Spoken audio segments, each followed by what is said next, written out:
Já, hér er dæmi 7 í bókinni, hérna. Og það segir, spóla er með svolítið raunvinum, ekki að taka það með reikninginn. Þá er það svona aðskilinn. Það tengdi mótstöðu og rásun er tengdi 250 volt, hérna. Fasir sofniði með kósinus 0,75, það segja hlutfallstalan er 0,75.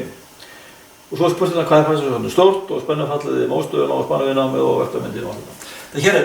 Það hér er vektormyndin og við vitum aftur eina hlið, þetta er eins og dæmið 3 hérna. Eina hlið, nema nú gefa það ekki upp hornið í gráðum, nú gefa hornið upp sem hlutfall. Og það bara þurfum við ekki að búa til kósinus á horninu til að finna hlutfall, þetta er bara eiginlega léttara dæmi. Þannig að, nú vitum við að aðlæg skamhlið deilt með langhlið er jafnt 0,75 og við vitum að langhliðin er 250 og þetta hér er óþekkt. Þannig að þetta er hliðin R, þetta er hliðin XL, jafn er það svona R deilt með 250 er jafnt 0,75. Og þetta var búið til hlutfall aftur, við höfum bara nýtt prófum bara 20 deilt með 5 jafnt og 4. Þetta hlutfall bara þannig að það er bara jafn, það er jafnháar tölur í raun beggja megin. 5 upp í 20 eru 4, þetta er í raun 4 og hér eru 4. Og nú vitum við hérna sem sagt okkur vantar 20 og spyrjum okkur hvernig þetta búið til 20 og svo tengtölur sem eru eftir hér, þetta hér er farið.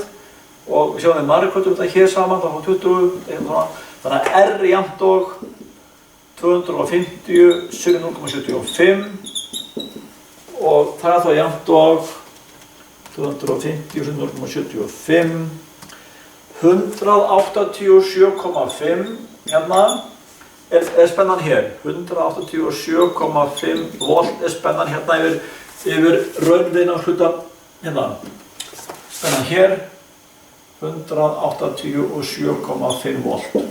Svo finnum við hérna spennuna hérna yfir rítarsvinnamið, bara með Píþagóras.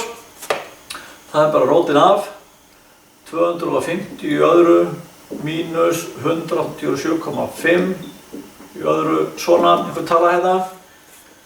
Og það er það bara svona, sekund funksjón, þetta var rótina, svíinn 250 í öðru mínus 187,5 í öðru svíi lokast jafnt og 165,4 volt, 165,4 volt og það er hér 165,4 volt, svona og svona. Það er bara, já, svo álíklega að gefa þetta upp við þætti